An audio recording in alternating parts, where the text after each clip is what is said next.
I dipped the cloth again and made sure all the blood was gone. The wound looked clean, so I shielded her eyes and sprayed the antiseptic. She didn't even flinch. I lightly blew on it. I don't know why. It was something my mother used to do. Stuff like that happens to me a lot, Rebecca said quietly. I caressed her hair and made no move to have her sit up. I like taking care of her. Silly, since I had no desire to take care of anyone else. She turned on her side, looking away from me, and tucked her knees toward her chest, making herself more comfortable. It caused me to smile. I don't care, I responded softly. I combed my fingers through her hair, and she wrapped her arm over my knees. We sat that way for a while, just being there. It was comfortable. I hadn't been comfortable like that in a long time. I was fired today, Rebecca added to her troubles. I called this afternoon, and they told me I failed to show up for my shift. I continued playing with her hair. The tip sucked, but it was a job. You'll find another one, I said. She curled into me more. I was like a support blanket. I was Carl, just a lot quieter and with a lot more touching. I tried to call my friend Tammy on your phone. Rebecca was dumping everything. She hung up on me. What little I have is at her place. I guess the SUV was the last straw. The last straw? I asked stupidly. Curiosity worked faster than my compassion. Rebecca turned in my lap and looked up at me. Is it okay if I don't tell you right now? Rebecca asked sadly. I felt shitty for asking. Give me her number tomorrow, I said, instead of answering. I'll see if I can't pick up your stuff. Rebecca gave me a weak smile. Homeless, jobless, and seems to think herself a bad omen. I should be running, but even her weak smile held me there. So unlike Linda. That was part of the attraction. I couldn't put my finger on the other part. She rolled her head forward, sideways once again. She reached back and took my hand and pulled it over her shoulder and tucked it in with hers. I was truly a blanket. Thank you, Rebecca whispered. I held her because she needed it.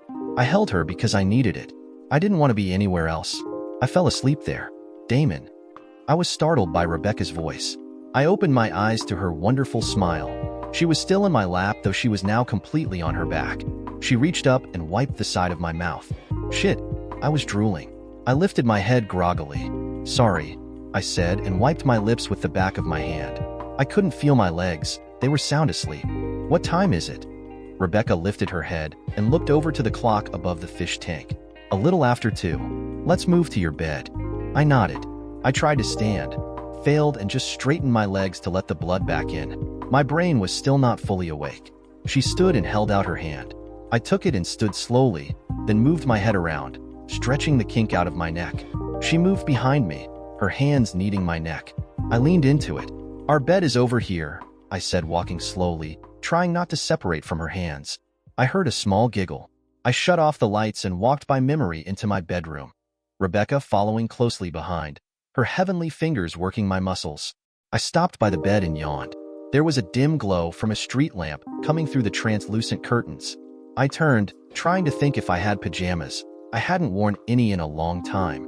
Rebecca's hands went to my collar and began unbuttoning my shirt. I smiled tiredly and stood there as she removed it. I was too exhausted to be surprised when she undid my belt and loosened my pants. She had me sit on the bed as she removed my shoes and socks, then pulled my pants off, leaving me in my boxers. She pulled back the sheets and had me climb in under them. She walked to the other side. I heard her rustle around, then climb in the bed. She scooted close and put her arm over me. I felt her on my side and my mind began to waken. Shoo, Rebecca whispered. Let's just sleep. She spooned into me, her body pressed into my back, her hand wrapped around me, lightly caressing my chest. I drifted off again. My alarm, as always, was an a-hole. I was in the middle of some strange dream, not unpleasant, that faded quickly to the incessant, ever louder tone. Nails on a chalkboard. I reached over and slapped the clock a few times until my hand found the snooze. I rolled onto my back, my eyes still closed, and the rich aroma of coffee teased my nose. Rebecca. I sat up and fully turned off the alarm. I didn't remember setting it last night. I spent a few minutes in my closet searching for my robe, the one I hadn't worn in years. When you don't have guests, your modesty wanes. I gave up after failing a cursory search and put on last night's pants and pulled on a t-shirt. The mirror told me my hair was in serious need of a brush. I ignored it and followed the scented trail of Java. I leaned against the corner of the entrance to the great room. Rebecca was busy cooking something in the kitchen. My robe looked a lot better on her than it ever did on me. I liked watching her work. She was so intent on her tasks. I could hear her humming to herself, which caused me to smile. She somehow sensed it. "Good morning," Rebecca said brightly. "Coffee and pancakes?" I didn't usually eat breakfast, but the coffee sounded like an excellent idea. "Please," I responded and took a seat at the counter. "You set my alarm," I stated. Rebecca nodded as she filled a cup with coffee. "Cream? Sugar?" "Black," I responded, shaking my head. Rebecca moved the cup to me with a smile. It all seemed so practiced. I remembered her saying the tips sucked. I guess she had been waitressing. "Thank you." The coffee was good, thick enough to ward off sleep, but not overly bitter. "I'm sorry for last night," Rebecca said. I put the coffee down and looked up to her. Her face was sincere, but luckily didn't have the despair I saw yesterday. "I'm not," I said. I guess it caught Rebecca off guard. She didn't know where to put her hands all of a sudden. "I liked you in my arms," I admitted as much to myself as to her. She turned back to the stove and flipped 4 mini pancakes. She turned back to me, and I could tell she had found some strength. "I don't do well in relationships. They end badly, and I don't know if I can take you not liking me." I raised my eyebrows at her. I saw something starting between us, and she was already looking at the end. She turned back to the pancakes on the stove. "Are you trying to warn me off?" She nodded to the pan. I took another sip of coffee and watched as she slid the spatula under a pancake to check its color. "What if I ignore your warning?" "I will probably ruin your life," Rebecca replied softly. I tried not to, but a small chuckle escaped my lips. She turned with a little anger in her. "The garage won't be the last of it, you know? Everything will be fine, and then, wham, you'll wish you never knew me. The thought of you doing a better job of ruining my life than my ex is what I find funny," I said with a smile. "I'd like to take the risk if you let me. You're just as likely to think me scum in time." I took another sip of coffee while she digested my thoughts. I saw steam coming off the pancakes and pointed my cup toward them. Rebecca turned and deftly moved them to plates. She brought the plates to the counter, along with silverware. "It scared me when you called it our bed last night," Rebecca said as she retrieved the butter from the fridge. "What?" "Last night, you were pretty tired, but called it our bed." I had to smile at my Freudian slip. "I think I drooled on you too," I laughed. I loved the smile Rebecca returned to me. I can't be held responsible for things I do when I'm half awake. I spread some butter on my pancakes. I wasn't really hungry, but she made them for me. "So, you didn't mean it?" Rebecca half teased. I stalled for a moment, then thought, what the hell? "I love that we slept together in our bed," I said confidently. I quickly filled my mouth with pancake, forgetting the syrup, to avoid having to speak further. Rebecca was trying desperately to hold back a smile. I could tell she wanted to remain serious, thinking there were future ramifications we needed to discuss. Finally, she gave in. "It was nice, wasn't it?" Rebecca's smile was beautiful. I nodded and grabbed the syrup. The pancakes were good, but I loved sugar. I made pancakes for dinner about once a month just to get a sugar fix. She stayed my hand when I started to pour, leaned over the counter, over my pancakes, and kissed me. I couldn't swallow my mouth full of pancake fast enough to lengthen the kiss, and had to let her recede. "You want to try that again?" I said brightly once I swallowed. Rebecca shook her head with a sly smile. I let her have her fun and doused my pancakes in syrup. I was hungrier than I thought. "I'm going to need to take the next couple of days off, Bob," I said into the phone. Bob Thorgon was a sensible boss.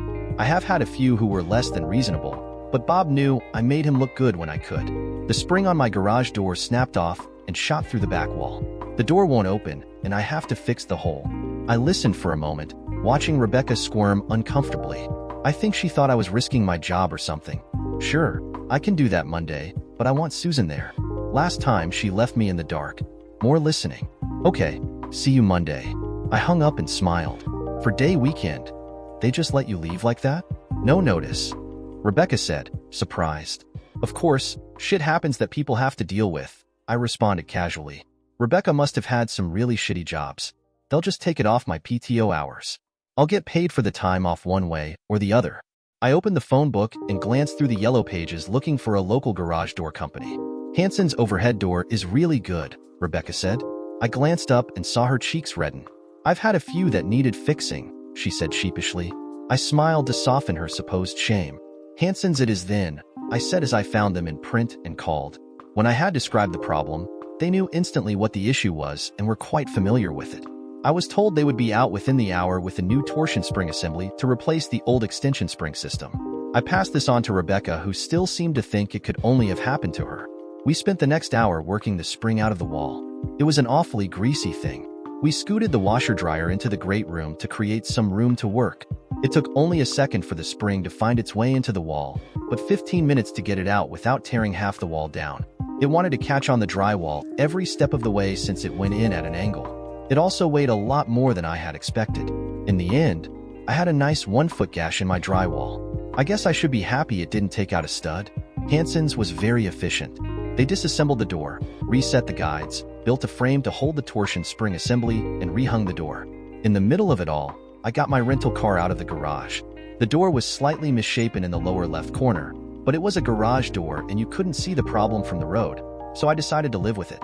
"It's bent," Rebecca said sadly as she looked at the door. "You can only tell from up close, and it's not that bad," I said. "You almost have to know what happened. It was an old house and deserved to look lived in." Rebecca shook her head slowly, then headed inside. I think she would have preferred if there was no sign of the incident ever having occurred. I looked at the door again and now the crease was all I could see. Women. I chased down Hansen's team before they pulled away. They told me someone from sales would call about replacing the door or just the panel if they could still get the same style, which they doubted. The panels were as old as the house. I suspected I needed a new door. Rebecca was expensive to have around. "You were right," I told Rebecca once I was inside. "I have them pricing a new door." She looked at me with a funny expression. "You did that for me?" "You thought it looked like crap," I said. I looked again and agreed. I thought she would be happy about it. Why did I just ask for a new door? I could have lived with the dented one. It did look bad, but I thought you were going to live with it, Rebecca added. "You didn't like it, so I decided to replace it." "Are you trying to impress me?" Rebecca asked. There was a challenge in her tone that confused me. I think she was trying to pick a fight over fixing a bent door. I really didn't want to fight over the damn door. "Yes, I guess I was," I said firmly and put my hands on my hips. Rebecca smiled as she moved close. I could see a sparkle in her eyes. "I am impressed," Rebecca said and kissed me.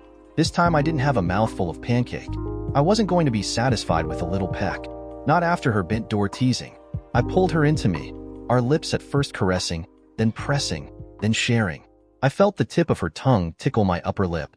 I could feel her heartbeat strengthen, and a heat rose through my core. "Oh," Rebecca breathed as she separated from me.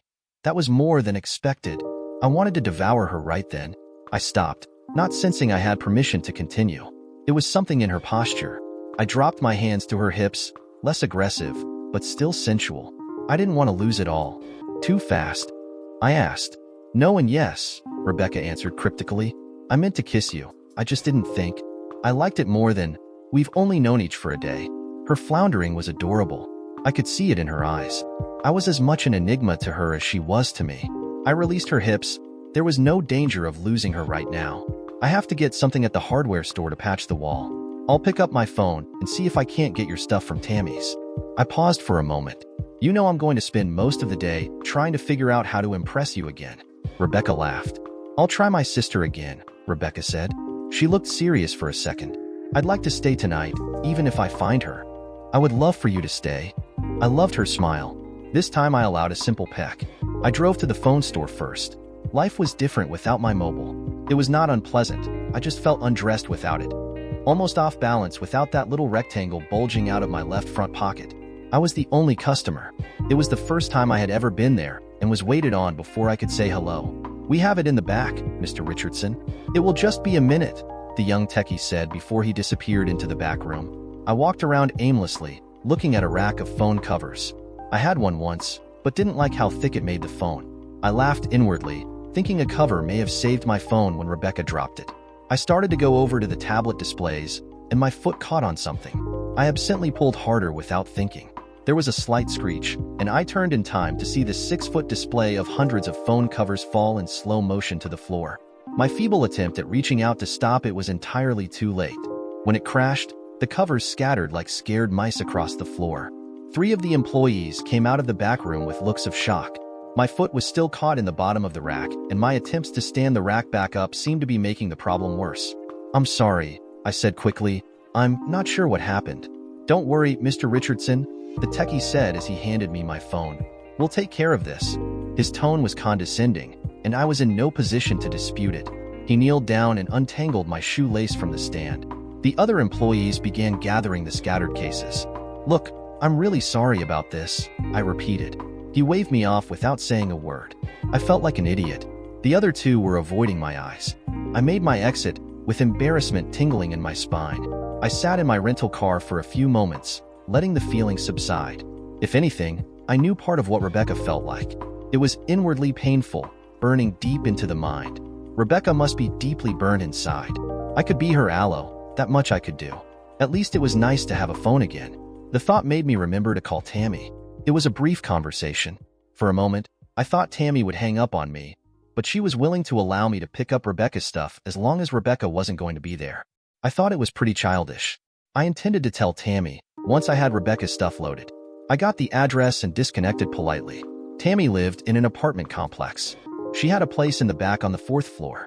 It was a gated establishment with a guard out front who insisted I show an ID to enter. I smelled money, though I thought it was wasted fencing out the world. I parked in a guest spot, close to the door the guard indicated would be best. I had to speak into an intercom before Tammy buzzed me in. Tammy was a heavy woman. Not a two-plane ticket woman, but someone who really likes her meals. She spent a lot of money on stationary hair, the type that is curled, then glued in place on the top of her head. It looked like her dirty blonde hair wouldn't have moved in a hurricane. She was much older than Rebecca, but what surprised me was her kind smile. "How is Rebecca?" Tammy asked. I wasn't ready for the question. I suspected the "here's her shit now get out" message. Upset, I answered truthfully, "She wants to talk with you about it." I wanted to add a small tirade about human decency, but her kind face was too disarming. "Yeah, it's kind of unlike me," Tammy responded. Kathy thought it best not to encourage Rebecca to rely on me anymore. She knew I would cave if I talked with her again. "Kathy?" I asked, surprised. What kind of crap was going on? Kathy, her sister. I couldn't reach Rebecca's cell 2 nights ago, after the insurance company called, so I called Kathy. Something sounded wrong, but I let it sink in and followed Tammy into what looked like a guest room. The apartment was bigger than my house. It looked like she had paintings on the wall worth more than my house. "These 2 boxes are hers and those 3 suitcases." Tammy sighed. Not a lot to show for her life. She shook her head slowly. The fire kind of zapped the drive out of her. I grabbed the first box and headed to the door.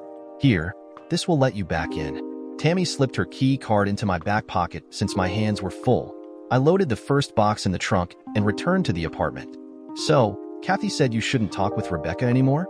I asked casually as I went for the second box. "She thinks Rebecca needs a lesson in self-reliance," Tammy said while nodding. "Rebecca has had a rash of incidents, and people keep bailing her out. I am the worst of the bailers." I lifted the box, a little dubious of the psychology involved. "So, you 2 were just going to leave her in jail?" I asked.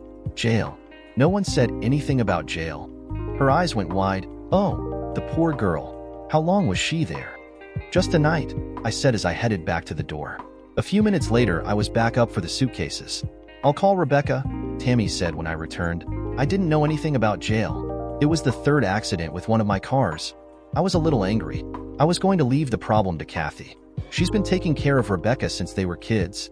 Tammy looked a little embarrassed about the jail part. "Shit, I'll be lucky if the guy she hit doesn't sue me into the next century." The swearing didn't fit what little I knew of Tammy's personality. I could tell she felt guilty about ignoring Rebecca and was trying to justify it. "Yeah," I joked. "I hear the guy's a real a-hole." The expression on Tammy's face was priceless, but I couldn't keep a serious face. I laughed and added, "I'm not suing anyone, just keep the lawyers away. I've had my fill for lifetime." "She hit you?" Tammy smiled. "Yep," I said as I lifted 2 of suitcases, then added without thinking, "kind of a love tap." The word shocked me inside. It was just a misused cliche. I hurried with my load down to the car. I returned for the last suitcase and found Tammy pouring 2 glasses of wine. "Sit," Tammy said, pointing to a chair. There was concern in her voice. "Please." I sat and she handed me a glass of white wine and took the seat opposite me. "Love tap?" "It's just a saying," I said. The wine was pretty good. Tammy looked at me in a strange way. "Rebecca needs someone. I just don't know if it is the guy she hit with a car." I became confused and somewhat irritated. I set the wine down and stood to get the last suitcase out of the guest room. "Sorry, I said that wrong," she said. "You think it's best to ignore her, and now you question me," I said, trying to keep my tone civil. "I'm not sure if Rebecca needs friends like you." "Please," Tammy said, pointing at the seat. "You're right, of course." I sat back down, but left the wine where it was. I just don't want to see her hurt. I shook my head. I'm confused. She's old enough to make her own decisions. I looked around the apartment, at the art and expensive furniture. Why do you care? Rebecca didn't seem to fit with Tammy. I was missing something and I wasn't sure I even cared to know. I was friends with her mother, Tammy admitted. Very good friends. When she passed away, I promised to keep an eye on Rebecca, that's all. So you ignore her? I wasn't sure I wanted to be there any longer. Tammy sat back in her chair and studied me for a moment. What do you do for a living? Tammy asked, ignoring my question. Excuse me? I said as stood again. I think I'll just finish loading and be on my way. I had no idea why she switched to interrogation mode. None of it made any sense, and I decided I would prefer ignorance. I moved to the guest room and retrieved the last suitcase.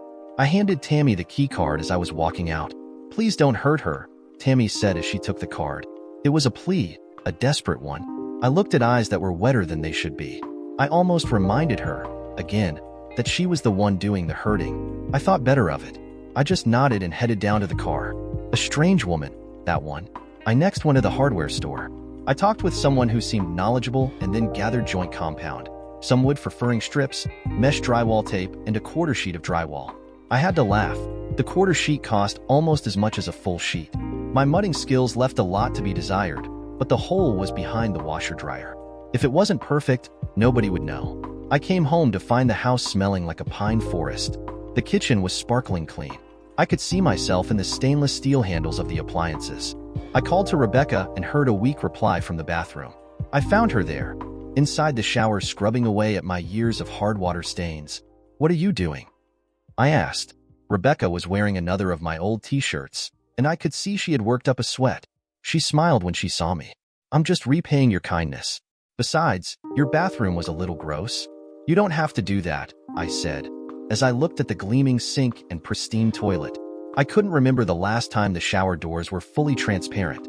I'm not going to stop you though. It looks so damn clean. I guess the bathroom was a little gross. I opened the shower door. Thank you, I said and kissed her smiling lips. A wet, chemical-smelling hand wrapped around my neck and pulled my lips back to hers. I felt my heat rising again as her lips parted slightly and her tongue began to explore. I almost slipped as I stepped into the shower, and she broke the kiss, laughing. Let me finish this, Rebecca said, giving me another quick kiss. Her face lost its smile, and she looked into my eyes. I want to be with you tonight. It's entirely too soon, and I don't care. I smiled, my blood rising more than it should. I quelled my impatience. I'll start on the hole in the wall, I said as I stepped carefully out of the shower, and try hopelessly to keep my mind on the job. I loved Rebecca's sly smile. I turned and walked back to the garage to unload the car. All I could think of was her. She was becoming more attractive as her confidence increased. I kept trying to imagine what was under that t-shirt. I tried to develop a picture in my mind of the body I had felt last night. I wondered if her panties were still blue, or had she changed to another color, or none at all. My mind was a sewer, and I wanted so much to wallow in it. I measured the hole and cut a rectangular piece of drywall to cover it. I placed the piece over the hole and traced around it with a pencil. I used a handsaw to enlarge the hole to fit the piece perfectly. I cut 2 furring strips a little taller than the hole and screwed them to the inside of the drywall on both sides of the hole, thus building a frame to attach the piece. I put the piece in the hole and screwed it to the furring strips. I was overly proud of my work. You've done this before? Rebecca asked. She had come up behind me as I was working. Nope, the guy at the hardware store told me how to do it. I won't even tell you what I was planning before I talked with him. Looks professional, Rebecca complimented. I put mesh tape around the seams where the drywall patch met the wall. The phone rang. It was finally Rebecca's sister. No, Kathy, I'm fine. No, I am staying here tonight. She looked up and smiled to me. I knew what that smile meant. Damon Richardson. No, he picked me up yesterday. Rebecca's eyes rolled as she talked. It's not like that. No, well, he's kind of the guy I rear-ended. No. Rebecca brought the receiver away from her ear and gave me a frustrated I currently dislike my sister look. Rebecca listened for a moment longer, then covered the phone with her hand. She wants to meet you, she whispered. I shrugged my shoulders and nodded okay. Sure. Rebecca continued with her conversation. Tonight? Rebecca looked back at me. I nodded and pointed at the kitchen counter. How about dinner here? Rebecca nodded to me and proceeded to give the address. A moment later she sighed and hung up the phone. Sorry about that. Kathy is kind of protective. I smiled so she would know I didn't mind. What should we make? I asked. I had little in the way of good dinner food. I could do pancakes, spaghetti, and canned chili, but those didn't seem appropriate. Shopping trip? I'll cook, Rebecca said in agreement. With a 4-day weekend, there was no reason to finish the hole today.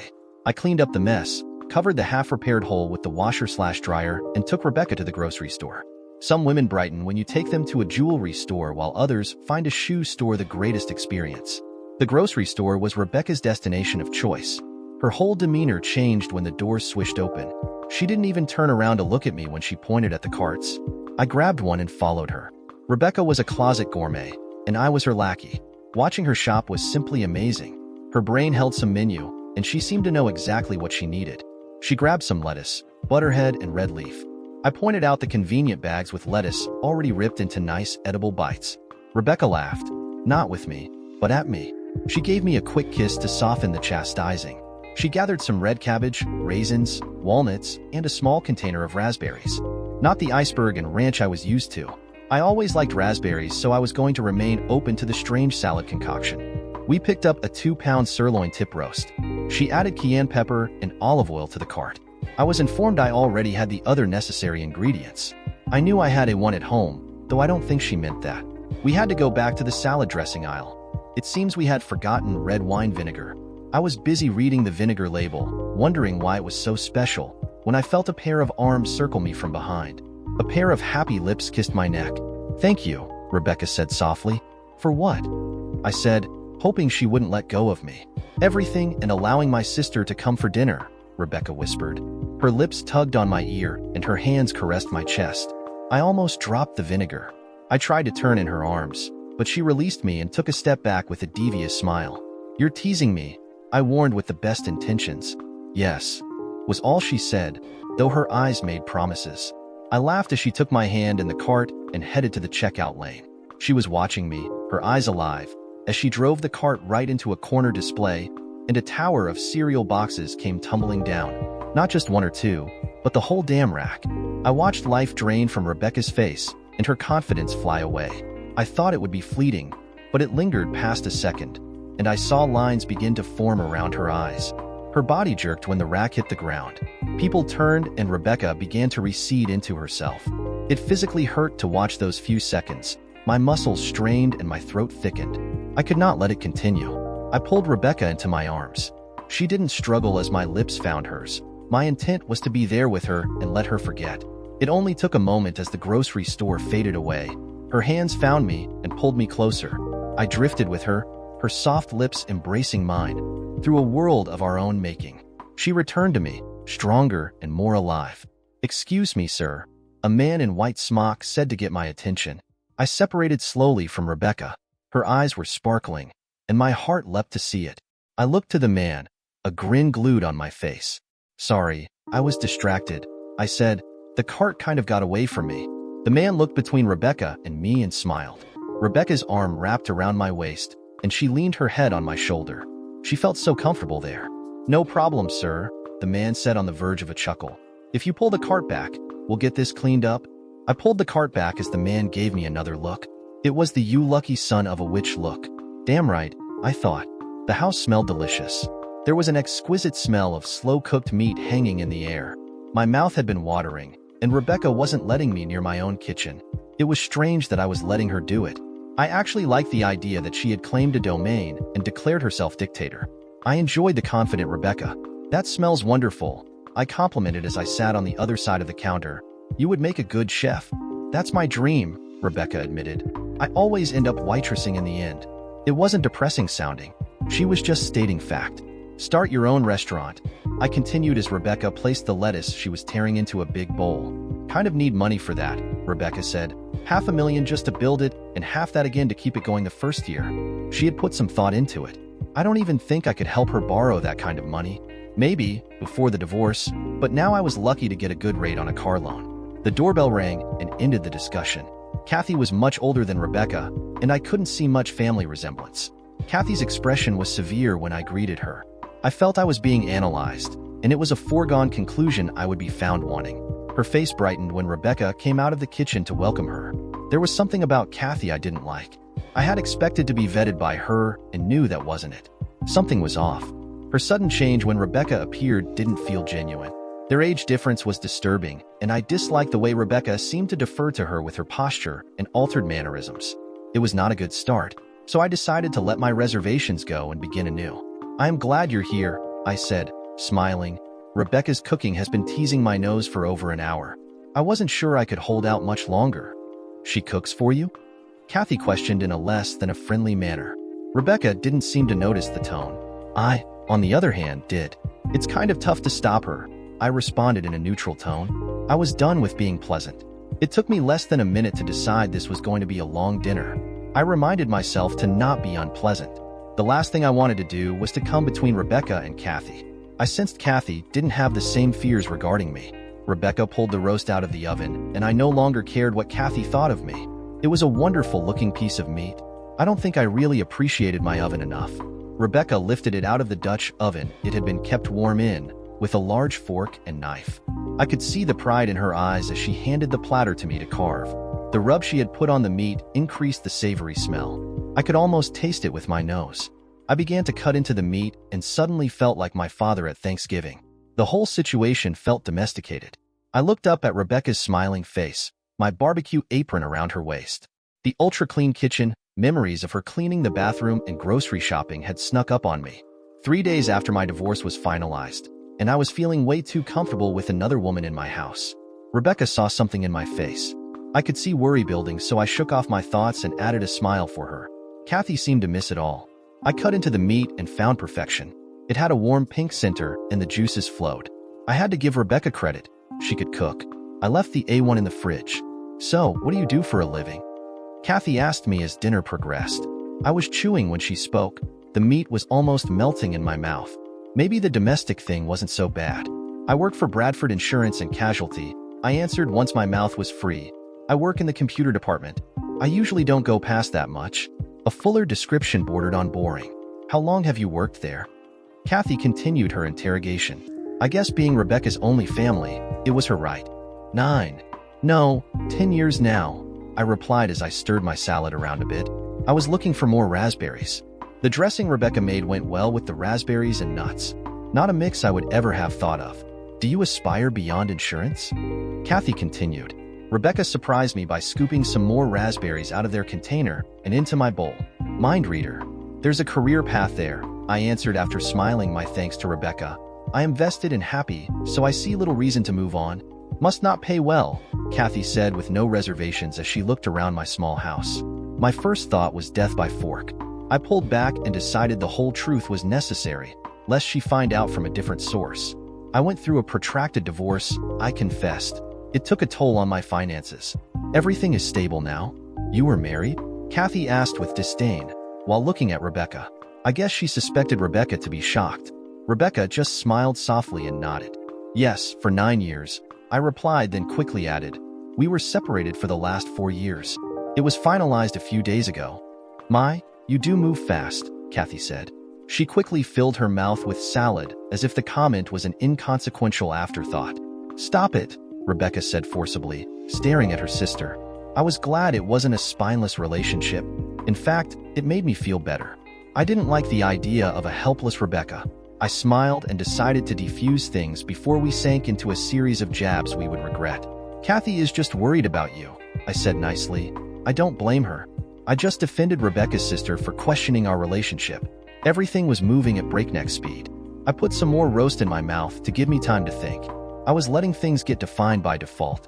"That is a beautiful aquarium," Kathy said to change the subject. I think she realized she had dug a little deeper than necessary. She decided a little diplomacy was in order. It was nice to see her white flag go up. We spent the rest of the dinner discussing the care and feeding of saltwater fish. Kathy enjoyed watching Mufasa lumber about. It is strange how your opinion of someone can change when they take an interest in your favorite things. Rebecca tried to start cleaning the dishes when we finished. I insisted she sit. She cooked, I would clean. Also, the idea of her cleaning again kind of ate at me. It was better to equalize things and hold on to some independence. Kathy surprised me by grabbing a towel and insisting on drying. Rebecca was pleased. "You're moving too fast," Kathy said quietly when Rebecca headed off to the bathroom. I knew she didn't mean the dishes. Shouldn't you be talking with Rebecca about this? I asked and handed her a clean bowl. She took it and began to dry. Already tried, Kathy answered. She's vulnerable. The fire and the accidents have damaged her confidence. I would be happier if she came back with me tonight. At least she was being honest. I thought for a moment as I washed a plate. Everything was moving quickly. I also knew the comfort was strangely frightening. I shook my head. We do well together, I stated, handing her the clean plate. I chastised myself for fearing comfort. After you're done banging her, she'll be crying at my door, Kathy said with cruelty. I wondered how long it would take to drown someone in a kitchen sink. I stopped washing and took a deep breath. I'm going to ignore that, I said stiffly. I continued washing the plate I had been working on. No, I had reconsidered. You need to trust Rebecca. If my intentions were as slimy as you think, you wouldn't even be here. Kathy took a step back as I shoved the clean plate at her. She took it gingerly. I guess I had some evil in my eyes. Sorry, Kathy stated firmly, and dropped the towel on the counter and placed the wet dish next to it. I wasn't sure what she was sorry about. Rebecca walked back into the kitchen, which quickly ended the conversation. Let's take a walk, Kathy said, with a forced smile at Rebecca. Rebecca looked to me and I nodded my head that it was all right. The two headed out the front door as I breathed a sigh of relief. Kathy was not my favorite person. I finished the dishes and sat on the couch waiting for the ladies to return. I wasn't pleased with the evening so far. I had expected to get grilled, but not judged harshly. I poured a glass of wine and put on some music. I closed my eyes and leaned back, trying to let the stress vacate. Lips were the first thing I felt. Soft and wonderful, they woke me from my brief nap. I opened my eyes to see Rebecca's smiling face as she straddled me, her knees on either side of my thighs. Where's your sister? I asked as my memory flooded back. I sent her home, Rebecca replied. She insisted you were going to use me for sex and then throw me out. Her face went serious. You're not going to throw me out, are you? I would never throw you anywhere, I answered. Rebecca's lips found mine again, passionately parting to tease me with her tongue. I responded, caressing her back and pulling her closer. Her lips trailed across my cheek and slowed near my ear. I really hope you plan on using me for sex, Rebecca breathed into my ear. My pants tightened quickly at her words. I had to clarify something before my will was no longer mine. I didn't bail you out to have sex with you. It sounded stupid coming out of my mouth, but I really needed to say it. I felt a smile on my cheek. And I'm not having sex with you for bailing me out, Rebecca whispered. I simply want to be naked with you, Damon. I had never heard words like that from any woman. There was absolutely no doubt of her desire, and I knew mine.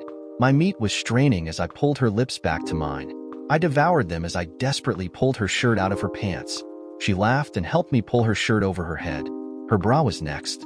I fumbled with the clasp in the back as she stared into my eyes, smiling. My God, you are beautiful, I said truthfully. Rebecca stopped trying to step out of her shoes for a second and looked at me. All her curves were exactly where I thought they should be. Her smile grew, and she awkwardly began stepping on her heels again to dislodge her shoes. We made wild love. That was kind of amazing, I whispered into Rebecca's ear. She was dead weight in my arms as she recovered, still laughing. I reached up and massaged her neck softly as I smiled at whatever she found humorous. What is so funny?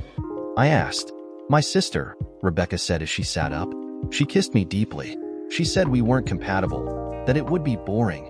It certainly wasn't boring, I added. She cradled my face with her hands and kissed me again. She put her forehead against mine and stared into my eyes. I don't think your sister likes me, I said with humor.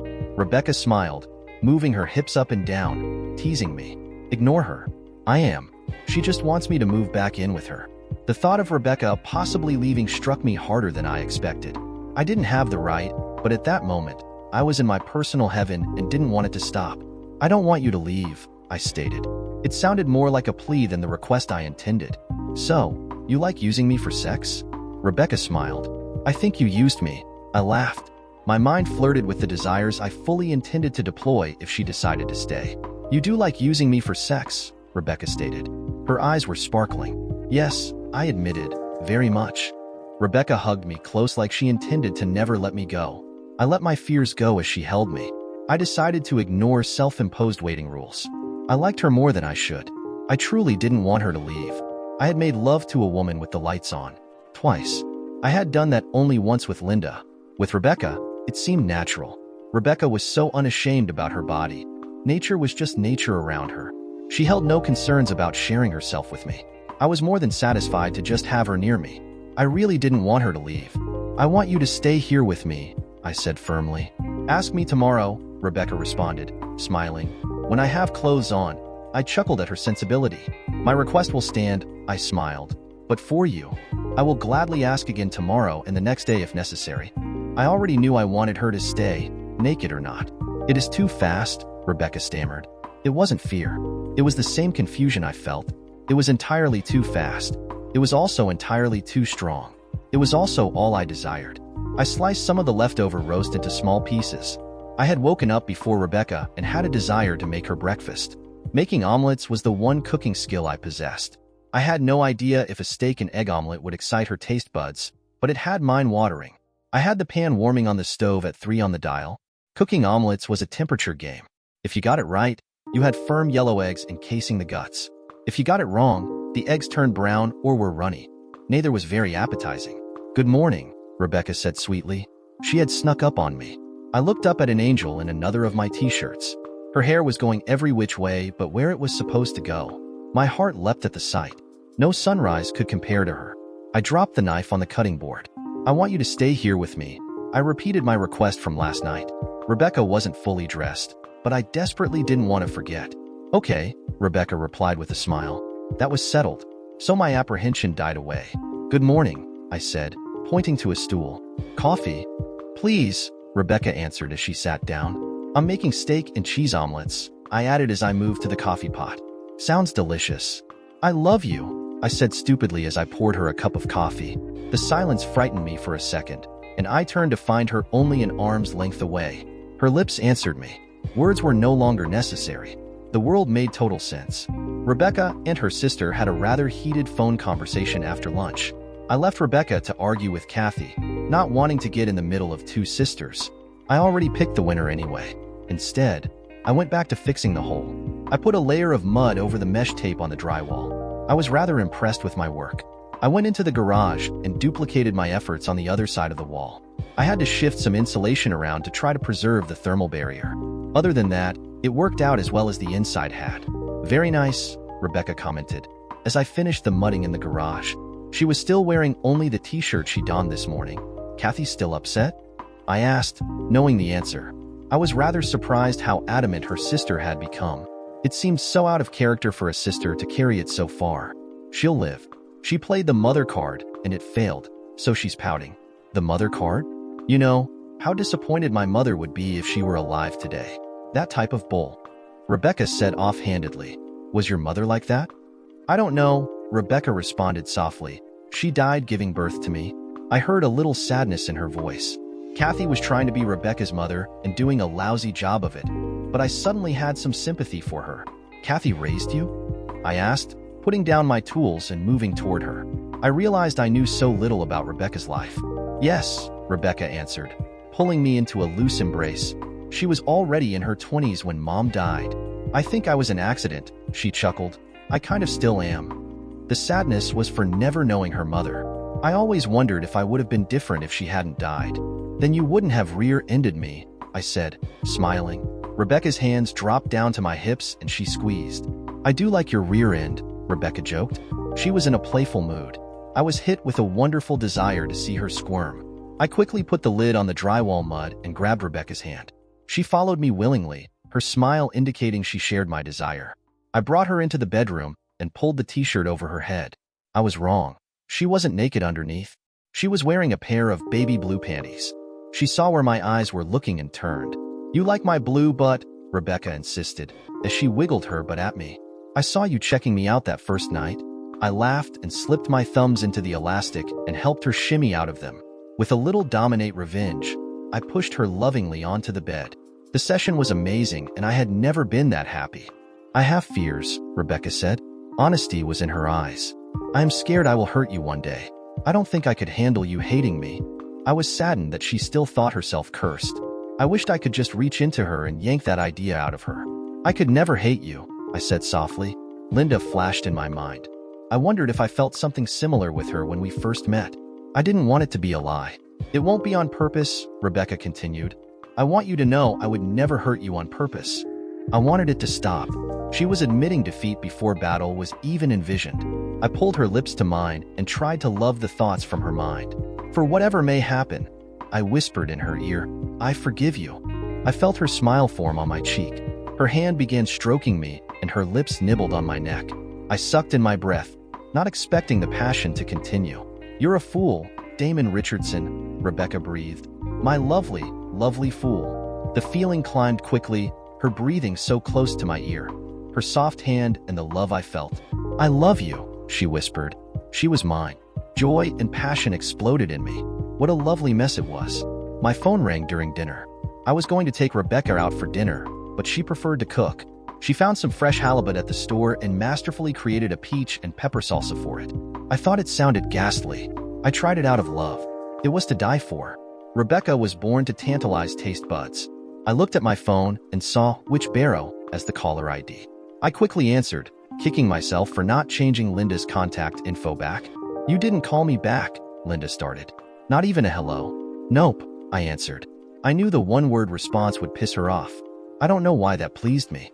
I promised myself I wouldn't hate her anymore. You with someone? Linda continued. I smiled at my gorgeous chef. Yes, I responded like an a-hole. Rebecca smiled back to me. The same one who screwed with me before? Linda asked, more softly this time. Yes, I said, then added, it was just a joke, sorry. Are you happy? Linda asked. It sounded contrite and very unlike her. What's wrong, Linda? I asked in response.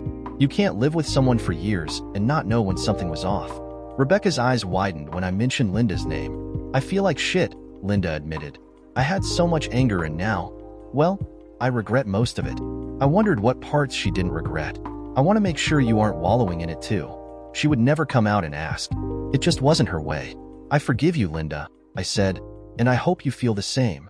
I watched Rebecca shift to a puppy dog expression which almost made me laugh. It would have been very bad timing. I do. I have, Linda said excitedly. And Damon? Yes. Tell her she's a lucky girl, Linda said pleasantly, then hung up. After 4 years of hate, Linda had found her humanity again. She wanted to make sure I didn't hate her. It felt good to let her off the hook. It was a bonus that there wasn't a spark of hate running around the world with my name on it. At least we were able to split that 50-50. Linda want you back? Rebecca asked, smiling. That ship sailed over 4 years ago. She just wanted to make sure I didn't hate her. I think she was feeling guilty. You don't still have feelings for her? Rebecca queried. She was testing me, carefully. I rolled through my recent call lists on my phone and showed it to her. She covered her mouth and laughed. I guess Which Barrow had its uses. Don't get jealous. I'm changing it back to Linda as a gesture of peace only. Rebecca laughed and nodded. I started the correction. I always hated the little digital keyboard. It made simple things, like a name change, a chore. If you can put up with my sister, Rebecca compromised, I'll not hold Linda against you. Maybe we should make peace with Kathy too, I offered. I completed the name change and put my phone away. She'll need a few more weeks, Rebecca said stubbornly.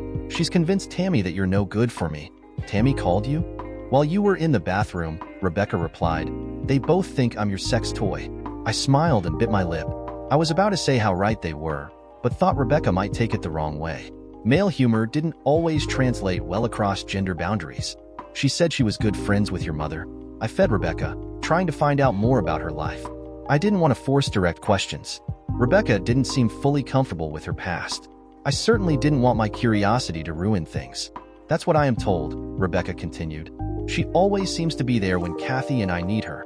Kathy won't admit it, but I think Tammy helped us financially for many years. What about your dad? I asked, then kicked myself for the direct question. My curiosity moved faster than my compassion. Luckily, Rebecca didn't seem to mind. I don't think my mother knew. I think she was a player. Rebecca didn't seem to feel any shame about it. I had some pictures before the fire. Other than that, I know practically nothing about my history. No grandparents, aunts or uncles, just Kathy. Then we'll give her some time, then invite her out to dinner. Neutral ground. I strategized. Rebecca smiled and held out her hand across the counter. I took it in mine. I am so glad I rear-ended you, Rebecca admitted. I laughed. The 4-day weekend went by too quickly. We were able to sand and paint the patched wall. I could hardly tell there was ever a hole in it. Rebecca was able to get the stains out of the couch cushions. She also rearranged the entire kitchen. I was made aware of how I had screwed up in choosing the silverware drawer. To me, it made no difference at all, other than it made her happy to move it. I was happy with that. Work seemed fresh that morning. I guess that went with my new outlook on life. I knew what was waiting for me when I got home. I was in a meeting I had promised to attend and Susan was there as was promised to me. It was a reevaluation of a website that our department had developed. The users weren't happy with the speed, so everyone from hardware, networking, and programming was there. We were halfway through with Bob's hardware report when the receptionist, Mary, came in with a bouquet of a dozen roses in a heart-shaped vase. I figured it was someone's birthday or anniversary. Mary passed the ladies and went straight to me. "What's this?" "They're for you," Mary smiled. It was a humorous smile. I looked at the flowers, then back at Mary's flushed face. "You brought them in here? Why not leave them on my desk?" Mary shook her head, her smile growing larger. She pointed to the note card sticking out from between the buds. I took it off its plastic clip. "To my sex toy from your sex toy, I love you. Broken garage door, my butt." Mary laughed. Susan, who had been reading over my shoulder, tried to stifle her laughter and failed. I, quickly as I could, stuffed the note in my pocket. I felt heat rise to my cheeks. "Who is she?" Susan asked. I ignored her question. I have to get these into water." I lied as I rose. "Can we break for 5? You have to tell us who she is." Susan laughed as I hurried out. Mary followed me to my desk. "You like her?" Mary inquired. I had never really discussed more than the weather with Mary before, and now she was acting like my trusted friend. I turned, more embarrassed than I should be. "Yes," I sighed, "a lot." I surrendered to the obvious. "She's claiming her turf," Mary chuckled. She handed me a card. "That's a same-day florist. Send 2 dozen back." I am sure I looked confused. "She's letting everyone here know she has dibs. There are rules, you know. Send twice as many back." Mary turned and almost walked into Susan. "Sex toy?" Susan asked quietly, with a smile I didn't deserve. Mary had a private chuckle with Susan. "That's one hell of a no trespassing sign." Susan continued as she leaned over and smelled one of the roses. "What's she like?" Both were looking at me intently. Suddenly my sex life was everyone's business. "The sex toy is a private joke," I said quietly. Talking over cubicles wasn't exactly private. "So you haven't?" Mary asked. I must have turned 50 shades of red thinking about Rebecca naked. They both started a new round of laughing. "Flowers. She had to send me flowers." "It's not like that," I said louder than I intended. "I love her." My mouth quicker than my brain. Neither Mary nor Susan seemed shocked, both still smiling. "She's a lucky girl," Susan said. 2 dozen, Mary reminded me. They both walked off giggling. I plopped in my seat defeated, picked up the phone and ordered 2 dozen roses. Lunch was strange. I usually just headed out to a sandwich place and brought it back to my desk. Sometimes, I would mix it up and have a burger. This time, as I was walking back to my cubicle, I was waylaid by Susan. She insisted I join her in the break room. I couldn't comfortably decline, though I really wanted to. Mary and a compliance officer named Trudy were sitting there, seemingly waiting for me. I had spoken with Trudy before when I designed some phishing queries looking for anomalies in our databases. I was going to be interrogated by polite busybodies. I sighed as I sat down. "What's her name and how did you meet her?" Mary started. I had 6 eyes on me, waiting for my answer. I slowly unwrapped my sandwich to give me time. Then I gave in and spilled. The whole story sounded so asinine as it came out of my mouth. They all looked on intently as I described the events as they unfolded. They had me clarify some issues, then I would go on. I ended at the point where the flowers came in. "She rear-ended you, tried to blackmail you, lost your favorite jeans. You bailed her out of jail and she broke your phone and your garage door. Her family hates you, and you love her?" Susan asked incredulously as she summarized. "Yes," I said, and then smiled at the stupidity of it all, completely. "It's adorable," Trudy said. "It's insane," Mary contradicted. "You've only known her 5 days. She's homeless and unemployed." I nodded. There was no arguing with the truth. "Are you sure you aren't rebounding from your divorce?" Susan asked. I looked at all 3 of them. Trudy was smiling. The other 2 looked concerned. I liked Trudy's smile. "My marriage was over 4 years ago," I said, looking at Trudy. "I have no idea why I connected with Rebecca, but I have. I couldn't stop now if I wanted to." "See, it's beautiful," Trudy added, looking between Mary and Susan. "She's rearranged the kitchen." "Well, she is in it for the long haul," Mary agreed. I was beginning to get lost. Susan saw it. "It's her kitchen now," Susan said, smiling. "The flowers, the kitchen. It all means the same thing." I obviously missed the book on female mating behavior. If you find your sock drawer moved, then you better get a ring, Susan laughed. It didn't bother me. It should, but I saw no downside to Rebecca marking her territory. In my mind, I had already claimed her. I smiled at the thought. See, Trudy said, nodding at me, you haven't even scared him off. In fact, they had solidified my thinking. I took a bite of my ignored chicken salad sandwich. All three of the women were watching me closely as I chewed. I swallowed hard, before I had fully chewed. The spotlight does that to eating. Why are you so interested? I asked. I didn't think I was worthy of more than a hello before the flowers. The ladies looked at each other and grinned. Sex toy, Mary chuckled. Rebecca, sounds like she's having more fun than we are.